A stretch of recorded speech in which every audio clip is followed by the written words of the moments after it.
Jadi ya kayak 6 ditambah 3 itu kan jadinya 8 ya. 8. 9. Oh 9. 6 tambah 3 9 ya, spesifikasinya dikurang-kurangin dikit, anggaplah dikurangin 1 gitu jadinya R8 gitu kan. 6 tambah 3 kurang 1 jadi 8. R8. Jadi EOS R8 ini bisa dibilang perpaduan antara EOS R3 dan EOS R6 yang sebelumnya lebih duluan dirilis atau dikeluarkan. Oke, kita bahas dulu dari sisi body. Secara body kita flashback ke EOS R yang sebelumnya, yang tahun belakangan dirilis itu di EOS RP. Kalau teman-teman atau sobat masih ingat EOS RP, bodinya persis hampir sama plek dengan EOS RP, kecilnya, dimensinya, dan peletakan tombol-tombolnya. Cuman yang berbeda dari EOS RP, dia sekarang ada dedicated switch antara mode foto dan mode video. Selain itu selebihnya sama dengan EOS RP. Selain dimensinya, yang pasti beratnya dia lebih ringan dari EOS RP. Jadi bisa dibilang EOS R8 ini kamera full frame teringan di kelasnya di jajaran EOS R series. Beratnya ya di bawahnya si EOS RP itu sendiri. Oke, dari bodinya sendiri di atas masih sama ya, tadi saya bilang sama dengan EOS RP. Dia ada tombol MFN, terus dial atas, tombol record, switch on off, ada locknya juga, mode dial, hot shoe yang udah support multi function shoe. Terus di sini ada switch untuk mode foto dan videonya. Terus di bagian depan ini saya pasangin kebetulan lensa RF 24 1,8 STM. Masih sama persis, nggak ada tambahan sama sekali. Terus di sebelah kiri, nah di sebelah sini interface-nya bisa dibilang lengkap dan sama persis dengan apa yang ada di EOS R62. Jadi dia ada 5 port. Di sini ada remote shutter, kemudian HDMI, USB, mic, dan headphone. Jadi dia udah ada jack headphone. Kita bisa monitoring langsung audio yang masuk ke kamera. Terus balik ke belakang. Nah, di bagian belakang dia ada di viewfinder ya, pasti ada. Terus viewfindernya juga ada pengaturan dioptri. Tombol menu sebelah sini, AF on, dan tombol-tombol lainnya. Terus LCD ya Canon seperti pada umumnya, full articulated, layar 3 inch, full touchscreen, full function. Jadi touchscreennya bisa untuk apa aja, untuk touch focus, operasional, dan bisa touch shutter juga pastinya. Tuh. Dan baterainya di bawah ya cuman ada port report, baterai, dan slot memori ada di baterai door-nya. Di sini juga baterainya dia pakai LPE17. Ya. SD card slotnya dia cuma ada satu. SD card slot. Gak kayak R62 yang ada 2 slot. Terus dia juga udah diklaim dust and drip resistant. Jadi dia punya seal. Jadi build quality-nya itu dia udah tahan debu dan tahan resapan air. Jadi kalau cuma tetesan air itu mungkin masih aman lah ya, kecuali saya nyemplung atau hujan, resiko lah. Terus dia bodinya sendiri masih plastik, jadi belum magnesium alloy seperti EOS R6 atau maupun EOS R3. Jadi mungkin itu yang membuat dia menjadi lebih ringan. Dan ukurannya sendiri ya, kalau di tangan saya sih masih enak, kelingking saya nggak ngambang. Seandainya kalau misalnya tangannya Adit tuh kan gede banget tuh, kayak itu gede itu kan tangannya. Nggak usah worry sih, sebenarnya dia Canon punya extension grip gitu, bukan grip yang fungsional tapi cuman extension grip. Jadi kalau teman-teman yang punya tangan gede bisa tambahin itu, sehingga keempat jari yang ada di sini bisa genggam lebih pakem lagi gitu. Jadi tangan kelingkingnya biasanya kan gini kan, melayang gitu kan, ketika pakai grip jadi bisa lebih nempel keempat jarinya gitu. Nah itu juga sama yang ada extension grip yang sama dengan EOS RP. Jadi kalau teman-teman sebelumnya punya EOS RP, punya extension gripnya, bisa dipasang di EOS R8.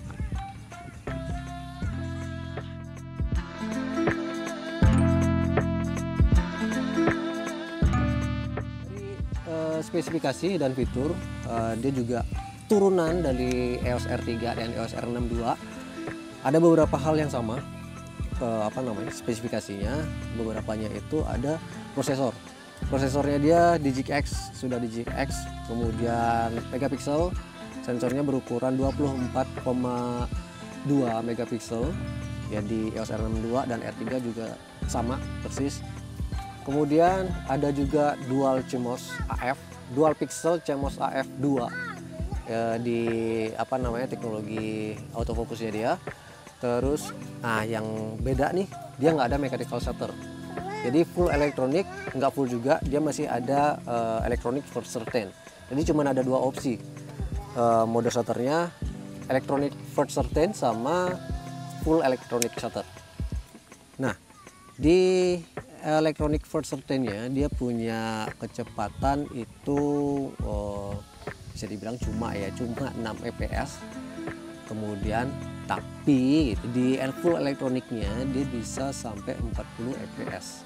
Itu kecepatan yang sama yang dimiliki oleh R62, bahkan di bawahnya EOS R3. EOS R3 itu dia cuma 30 fps. EOS R8 dia bisa 40 fps.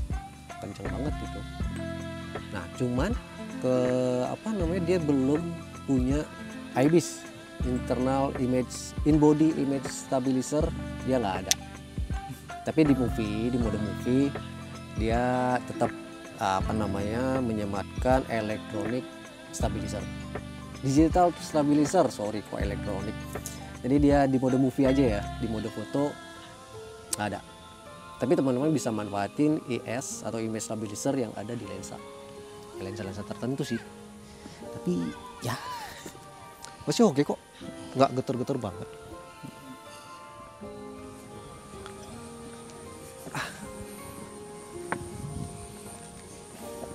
Terus fitur lainnya bisa dibilang ini termasuk hal yang baru juga. Fitur yang ini dia punya fitur raw burst mode. Dengan raw burst mode ini kita bisa mendapatkan foto setengah detik sebelum tombol shutter kita tekan. Jadi kalau misalnya dalam 1 detik ya kita atau dalam 1 kali tekan itu kita ngambil foto 30 frame. Jadi sebelum tombol shutter itu dipencet, kita udah dapet 15 foto gitu. Jadi total foto yang kita dapat nanti 13 tambah 15 gitu, 45 foto. Jadi 1 detik ambil 30 foto, setengah detik sebelumnya dia udah ngambil gambar 15 gambar. Jadi nggak ada momen yang kelewat sih mestinya. Sama seperti pendahulunya R7 dan R10, dia juga punya focus bracketing. Punya fitur focus bracketing sekaligus in camera composite. Jadi focus bracketing, kalau teman-teman misalnya belum tahu apa itu focus bracketing, rekan saya Ivan udah pernah menjelaskannya di video ini.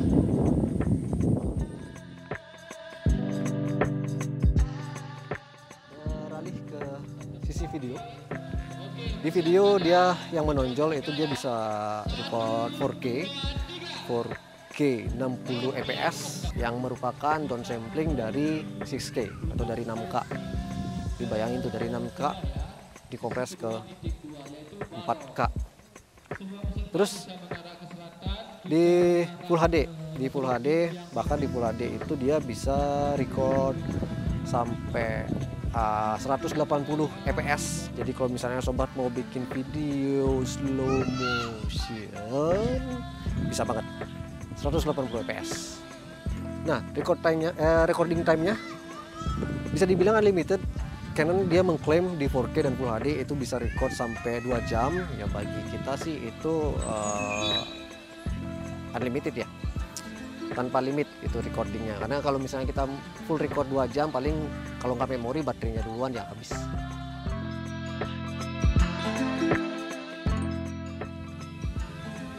Long C-Log, Canon log juga sudah disisipkan di EOS R8. Ya ada C-Log 1 dan C-Log 3. Terus jadi sobat bisa bereksperimen dengan warna. Dengan C-Log itu sobat bisa menyesuaikan warna video sobat itu sesuai dengan keinginan. Kemudian EOS R8 juga punya pre-recording. Jadi ada fitur pre-recording yang memungkinkan kita merecord momen 3-5 detik sebelum tombol record itu ditekan. Saya mau bahas lagi tentang AF-nya. Dari autofokusnya EOS R8 ini, dia sudah ada sirkuit. Ya, jadi Canon menyematkan sirkuit EOS ITR atau EOS ITR, Intelligent Tracking and Recognize, yang dimana sirkuit itu juga sobat bisa temukan di EOS R3. Jadi benar-benar EOS R3 turun ke EOS R8. Nah, dengan kemampuannya itu kemudian dikombinasikan dengan dual pixel CMOS AF yang versi 2. Jadi si EOS R8 ini bisa mendetek dan men-tracking beberapa subjek, itu diantaranya people, animal, dan vehicle.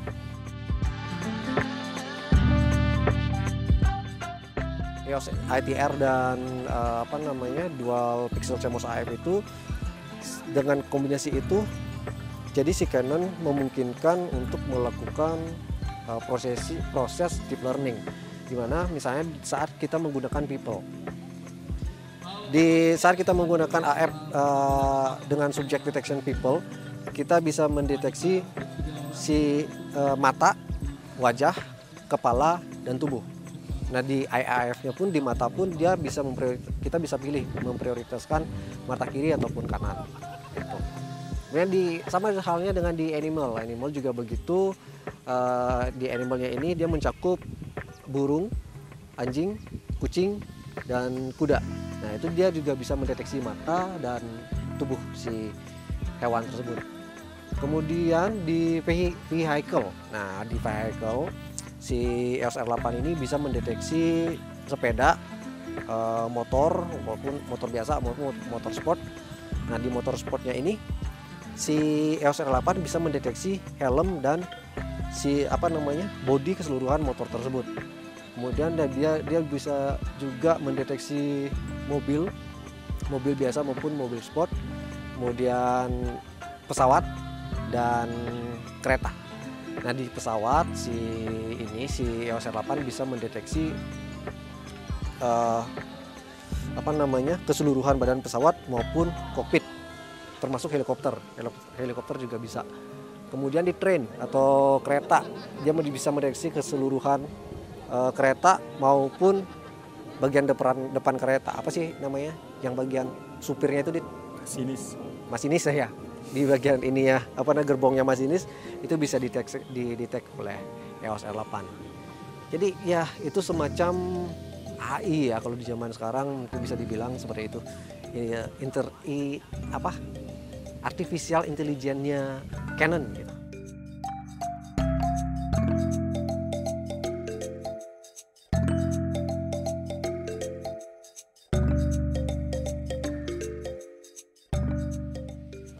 Jadi untuk siapa kamera ini diperuntukkan?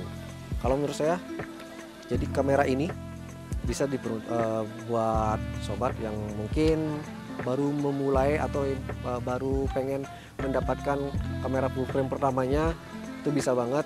Jadi dengan bodi yang ringkas, harga yang relatif nggak terlalu tinggi, dan banyak pilihan lensa juga pastinya, bisa banget buat kalian yang mau dapet kamera full frame pertama kalian.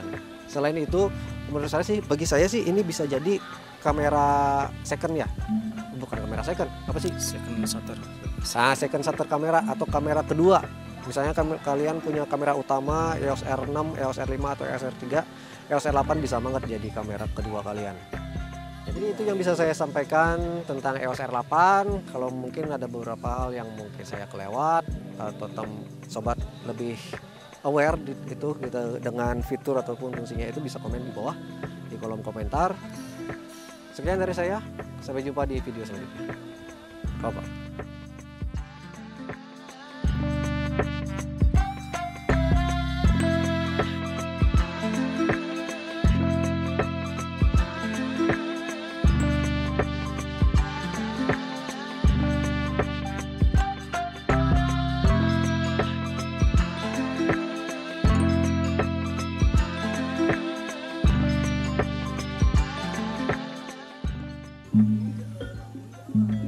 Iya, pakai OSR 8.